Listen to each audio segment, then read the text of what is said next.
Добро пожаловать, дорогие зрители! В прошлой серии наши герои Катя, Рома и Егор покинули Буэнос-Айрес и отправились на самый север Аргентины, в город Пуэрто-Игуасу.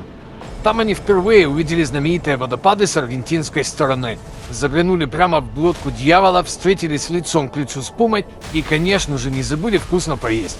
Но это было лишь начало истории. Во второй день нашим героям предстоит пересечь границу и оказаться в Бразилии. Их ждет головокружительный полет на вертолете над водопадами Игуасу. Очень мокрое путешествие на лодке прямо под бурлящие потоки воды. Встреча с сотнями редких птиц в крупнейшем птичьем парке Латинской Америки. И грандиозное вечернее шоу, где музыка, танцы и культура народов континента сольются в один яркий праздник. А у вас есть возможность увидеть все это прямо сейчас. Пристегните ремни. Мы отправляемся в Игуасу. День второй. Доброе утро. Решил на завтрак. Что тут на завтрак я у меня набрал тут, короче, сосисок разного рода. Еще молочка себе налил. Вот так. Ну что, попробуем по-модному с этим разобраться с маслом. Оп. Опа. Проткнули и теперь и не идет нифига. Сходил еще, взял сока. Смотрите, взял папайю, взял арбузик и чуть-чуть грейпфрута. Приятного аппетита. Через час за нами заедут, осталось от душек сходить туда-сюда, все денежные вопросы решить. Блин, надо было песо, у меня все в баксах. Надо будет сейчас с гидом либо в обменник ехать, либо там уже где-то в Бразилии что-то меняться. Ну, посмотрим, в общем. Такое фойе отеля. Отель называется Кармен. Отель Кармен. Но я ничуть не пожалел, что мы его сняли. Еще посмотрим, сколько мы денег заплатим, потому что что-то там вчера на баре минимально брали. Друзья, вот наш трансфер. Вот такой микроавтобус за нами приехал. Наш гид Сергей. То есть стоим на границе Аргентина-Бразилия. Водитель у нас местный аргентинец. Ну и Сергей уже местный, можно сказать, с паспортом. Сейчас заполняют за нас бумаги. Должны вроде как долго не стоять. И поедем уже, получим штампы, свои паспорта бразильские. И поедем в Бразилию. Привезли нас в такой сувенирный магазин. Здесь вот Ванда называется, 60 километров отсюда, вот их добывают. Какие-то камни, статуэтки, очень плохого качества пошитые майки Аргентины и Бразилии. Ну, в общем, мы не собирались здесь ничего покупать и, соответственно, провели здесь очень мало времени. Если очередь небольшая, то полетим на вертолете над водопадом. Ну что, купил я 3 билета нам на вертолет. Ожидание примерно час. Смотрите, а в Бразилии это экспрессо, а не эспрессо. Ола! Тебе страшно? Страшно. Друзья, сейчас полечу на вертолете!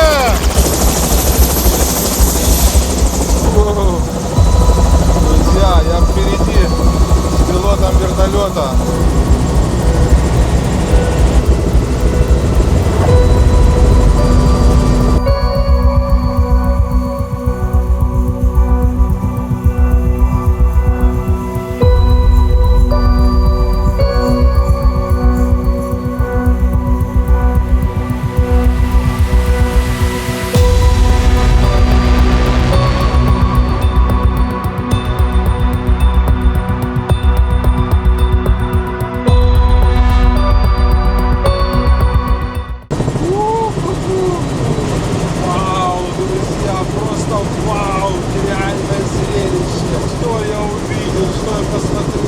Хочу обратить ваше внимание как раз на это место. Стрелочкой, посмотрите, обозначен мостик, как раз на котором мы стояли вчера и заглядывали в глотку дьявола. Обратите внимание на масштабы, а также нажми лайк этому видео и подпишись, если не был подписан.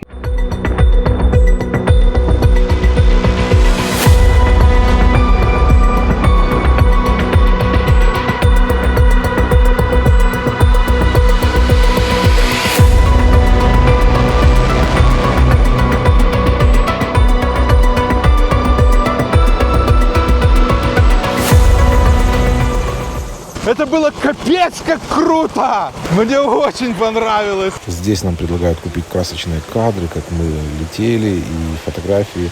Одна была фотка ничего, но изначально мне сказали цену $70. И я просто зажал на это все и сказал нет. хотя потом узнал, что можно было отдельно одну фотографию купить. Жаль, ну, ничего страшного. А вот Сергей, благодаря этому человеку я оказался в нужном месте в вертолете и наснимал такие шикарные кадры, и сделал и фотографии, и снял такое классное видео вообще. Спасибо Сергею, контакты Сергея я оставлю обязательно в видео. Спасибо. Далее мы отправились в знаменитый парк птиц в Бразилии. Я думал, это какой-то просто зоопарк, что-то такое, но это превзошло все мои ожидания. Они сотрудничают с государственными органами по охране животных. От трафика незаконного изымают, где плохо содержатся, в общем, занимаются спасением животных. Научные работы какие-то проводят. Не только про деньги. Да, я понял. История, в общем, не только про деньги. Мы заходим в парк птиц, господа, и увидим сейчас много разных братьев наших меньших, братьев наших крылатых, если можно так сказать. Что мы видим? Смотрите, какой клюв. С фламинго связана печальная история, которая залезли два ягуара, мама и детеныш. Мама учила детеныша охотиться. Короче, из 176 осталось только 4. Они загрызли несколько, а остальные умерли от стресса. Ого.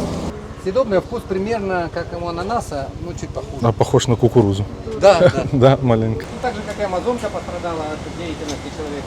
Вот эти зеркала поставили тогда, когда фламинго поумирали, им сделали имитировать, что их больше. Когда птицы думают, что их больше, они лучше размножаются. Геликония, чистая из джунглей, вот это местное растение. Мы когда-то подумали, что это пластиковые вывешивают на патио. Да, да. Колибри их любят, там нектар. А здесь же много колибри, да, разных видов? Есть много колибри. Ну, в парке вот именно в определенном месте они прилетают. А вообще много. У меня дома и вот такие длинные, с двойным хвостом, маленькие, очень дрочливые, очень агрессивные. Такая она как будто быстрая, головой так вертит. Исчезающий вид, мутум название этой птички. Что-то как будто не передает цвета камеры, знаешь? Там такой цвет был тоже вот интересный, с розовым, такая розовизной такой. А, и клюв как ложка. Да, да, да. Да, это видно, что ребенок еще. Вот он тоже, он поест один раз. Настоящий клювожор. Никаких ожиданий я не строил. Я не большой любитель там зоопарка и всего такого, но это место обязательно к посещению. И все-таки, если бы мы были сами, нам бы никто не рассказал, и мы бы не узнали разные интересные информации. Поэтому все-таки с возрастом я понял, что я лучше возьму гида и буду в курсе интересной информации. У них брачные игры. Кстати, у этих птиц не выражены половые признаки, невозможно определить, самец или самка, только по анализу крови или по рентгену. Красивые такие глаза, синие, тут такие цвета яркие природа подарила, любятся. Прикол. Смотрите, когда к попугаям зайдем с большим, у них иногда, зависит от времени суток, от кормления, настроение пугать людей. Они любят пролетать, вот так задеть волосы, крылом зацепить. Это они, мне кажется, иногда, что у них даже чувство юмора есть. Настолько у них интеллект развит. Ну, юмор, может, я прибрехал, а вот ревность у них есть. Пантера черная, знаете, Багира, да? Да. Пантера вовсе не обязательно черная. Пантера — это род кошачьих. В него входит тигр, лев, снежный барс, ягуар и леопард. Это все пантеры. А черное — это генетическое отклонение, называется меланизм. Он подхватывается эволюцией, потому что выгодно быть черным в лесу ночью. Да. Только черная кошка — это тоже меланизм. Самый дорогой, самый редкий гиацинтовый ара. Темно-синий. Вон, например, наверху слева сидит. Да, видим.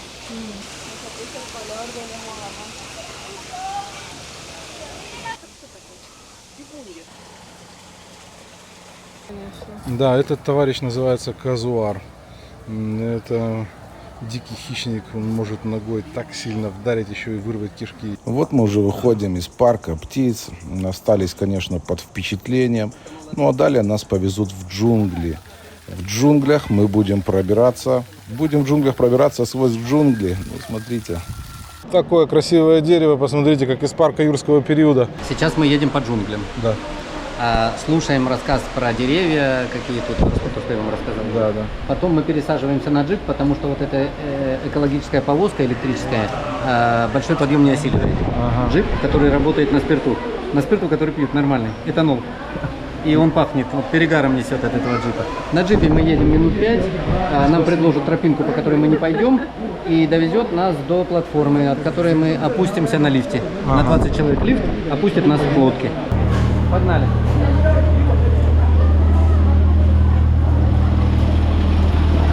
Чтобы нам было поинтереснее, погода подкинула нам еще дождь, и он уже начался, и такой не слабый.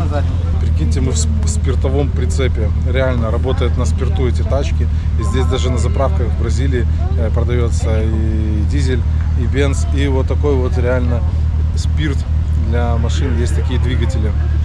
Трогаем!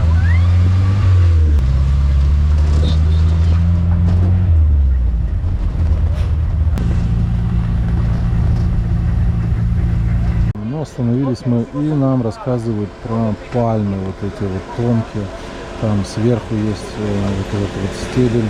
Это все съедобное.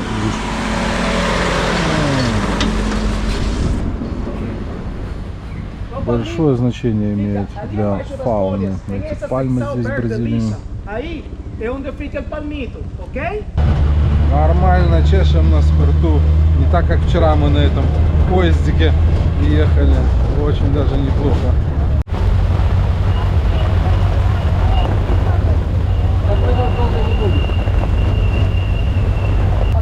У нас пересадка. Дождь лупит конкретный, а я хочу на лодку. Да. Посмотрим, как это все будет происходить. Внизу будет ясно. Еще и гром гремит.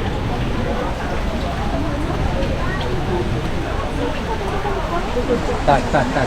Наверное, не зайдем. Мы будем первыми, следующие. Закрыли прямо перед нами. Вот, ну мы в следующий. Это лифт, да, который вниз опустится? Да. Ну и вон река, вот Аргентина. Да, да. Дальше зайдем быстрее. Да, да. Стоять нельзя. Стоять нельзя. Садимся. Вот так. Так, людей не очень много, нормально, сейчас быстро поплывет.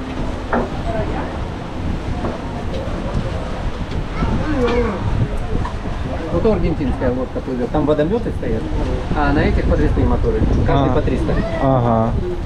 И та, и другая мощная очень. Аргентинская купается немножко в другом водопаде, а нам бразильская в 3 мушкетерах. Ну что, опускаемся на причал, спускаемся. С причала рыбачил. Апостол Андрей, спаситель, ходил по воде. Дождь становится немножко меньше, там уже нету таких облаков. Может мы чуть-чуть не успели, на минуток 20-15. Ну, будем считать, что мы всегда успели. Аккуратно. Видите, что нравится, какие вам кажутся поинтересней. Сухих все равно не найдешь, берите мокрые. Это я большой или он детский? Да, не, бывает детские. Того мы, Тамани. О, gracias.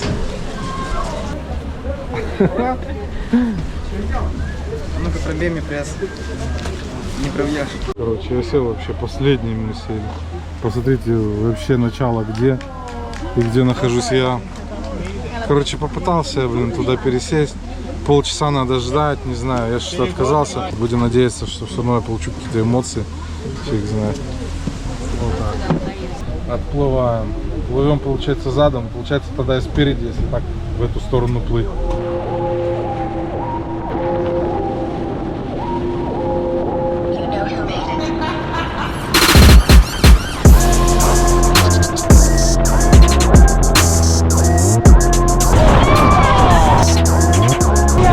Что-то прикольное.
какая!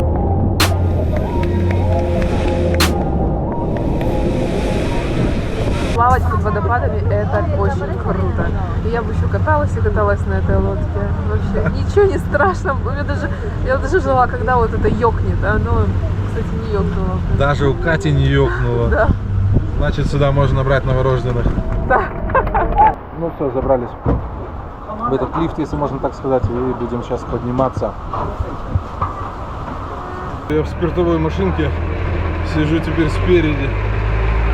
Вот так. Ну что, мы вот переоделись в микроавтобусе и приехали на водопады. Сейчас приехали на водопады. Не как мы только что были прям под этим водопадом, а теперь будем где-то сверху. Пойдем и посмотрим на панорамные какие-то виды хорошие. Так, друзья, посмотрите с бразильской стороны, как это все смотрится. Ни одного человека. Парк уже закрыт. После 4 часов никого не пускают, но мы, как блатные, с Сергеем должны туда пробраться, я так понял. Ну что, сейчас назумлю немножко. Вот так вот зум 2.0 включу. Да. Честно, я завидую индейцам, которые раньше здесь жили. Говорит, шаман там намаливал это место там и разрешал пойти. Я бы, наверное, стал шаманом, чтобы никакого разрешения не спрашивать и самому постоянно тусоваться на этих водопадах. Какая красота! Как это красиво! Вот купались мы вот здесь. Ага, вот туда мы на лодке подплывали. Слышите, видите? Ну что, зазумлю. Кусочек рая на земле.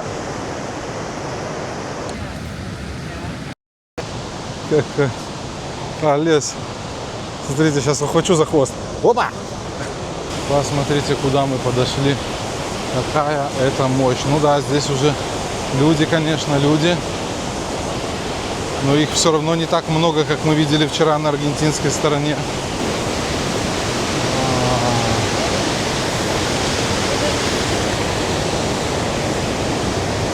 Кондиционер. Здесь всегда ветер дует. Прикольно. А вот я вижу радугу. Круговая радуга. О, я уже не вижу. У меня уже все очки мокрые. Я уже слабо что-то вижу. Какой вид. О,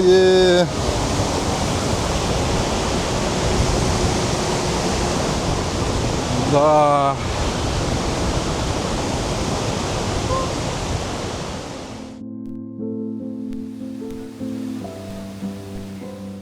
Неделю назад передо мной стоял выбор – лететь к океану с семьей или посетить водопады Игуасу. Но мне кажется, я не ошибся. Увижу ли я что-то круче в этой жизни, я не знаю.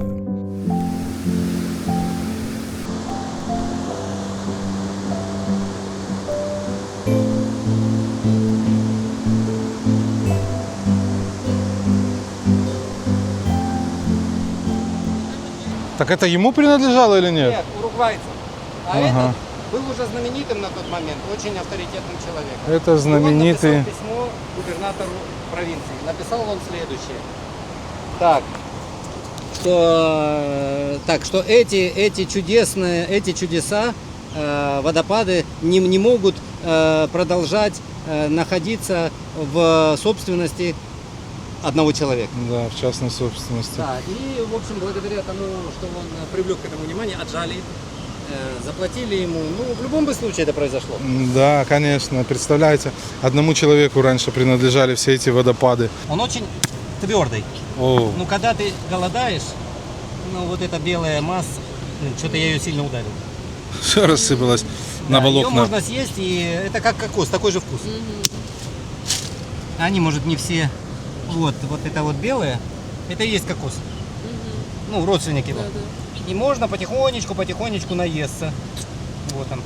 Уехали с водопадов, катаемся по Бразилии, по городу Фас-ду-Игуасу. Рассказывают нам про этот городок, небольшой городок, 300 тысяч населения. Интересно. Осталось у нас одно мероприятие, и самое важное для желудка. Мы оплатили шведский стол. Как называется? не вот здесь вот будет, короче, название. Мы едем, раз уж мы в Бразилии, на бразильское шоу, танцы латиноамериканские. И жить там, чтобы не было очень жарко, нестерпимо, надо жить где-то на высоте, да, например, в Кито. А не всем подходит по здоровью, потому что это же 3000 метров. Обожаю аргентинский и обожаю бразильский флаг. Просто красота, посмотрите. Так, ну что, мы прибыли. Мы прибыли и заходим.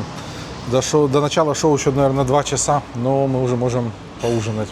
Так, качество видео резко ухудшилось из-за лампового такого освещения.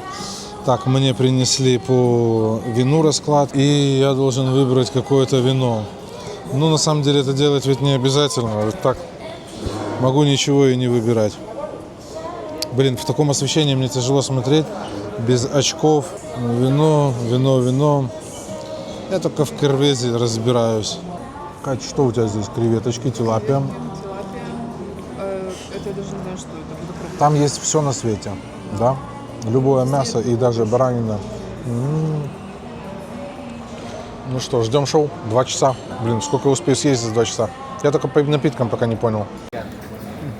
Друзья, посмотрите, какая красота. Gracias. Gracias. Вот это белое, это у меня пальма, представляете, про которую нам рассказывали. Я уже откусил кусочек.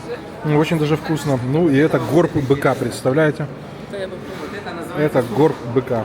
Друзья, шикарнейший, конечно, стол, просто шикарнейшее все. Кстати, у нас на столе грузинский флаг, потому что белорусского флага, конечно, у них нету. Почему у меня нет несколько отсеков в желудке, чтобы я сейчас нагрузил там на понедельник, на вторник, на среду и по кнопочке так включал, переваривая это, потому что все безумно вкусно. И хочется открыть каждую эту бадью, посмотреть, что там лежит. Одного выбора мяса я вам доложу. С ума сойти, какие хочешь куски, и ребра, и шеи, и жопы, и ляжки, и роллы, и креветки несколько видов, соусов всяких, картофель, ой, всего на свете. Опа! Блин, я вот таким хочу чуваком быть. Друзья, снимаю на телефон, короче, камера походу от воды, все. То ли флешка навернулась, то ли камера, не понимаю. Надеюсь, восстановлю вообще все, что снимал. Снимаю на телефон, оттуда вот лестница выпала, так пэм, и пришел такой веселый мужичок. А дальше мы смотрели шоу латиноамериканских танцев в Рафайне. Там были представлены практически все страны. Громкая музыка, яркие костюмы и даже танго на столе. Думаю, покажу здесь лишь малую часть, чтобы не отнимать у вас время. Тем более такие вещи нужно видеть вживую. Камера все равно не передает всей атмосферы.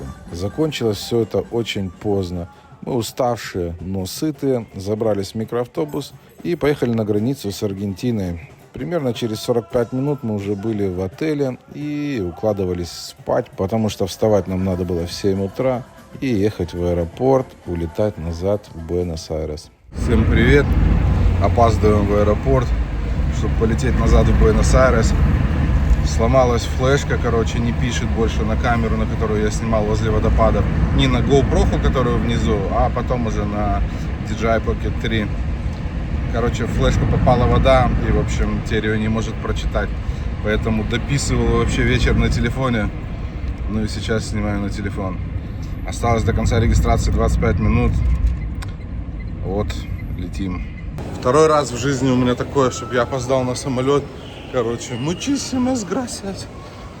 Пустили нас, в общем.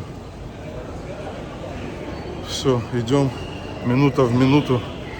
Короче, мы из тех, кого будут ждать сейчас в самолете. Не, на самом деле еще есть время, просто регистрация уже типа закончилась. Вот.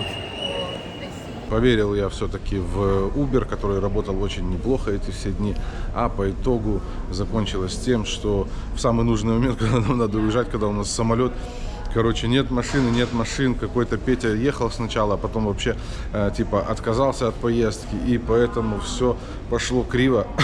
Долго мы возле отеля решали, короче, с такси, потому что нас оплатить какой-то ссылкой. В общем, эта ссылка, все там не работало, что-то туда-сюда, такая возня. Но по итогу все получилось. Мы в аэропорту опоздали чуть на регистрацию, но нас пустили, за что muchísimas gracias. и все такое. Ну, классное путешествие у нас получилось. Надеюсь, я восстановлю все данные с флешки, все видосы, которые я записывал с DJI. Насколько я знаю, то данные с флешки, даже удаленные, можно восстановить за деньги. Ну и какие-то есть приложения, поэтому я думаю, что все получится, и вы увидите этот замечательный видос. Поэтому просто хочу попрощаться и сказать, друзья, жгите резину, живите на полную мощь. Всем спасибо, всем пока. Hasta luego. Сегодня солнце зашло за тучи, сегодня волны бьют так больно. Я видел, как умирает надежда, Ямайка, и моя душа плачет.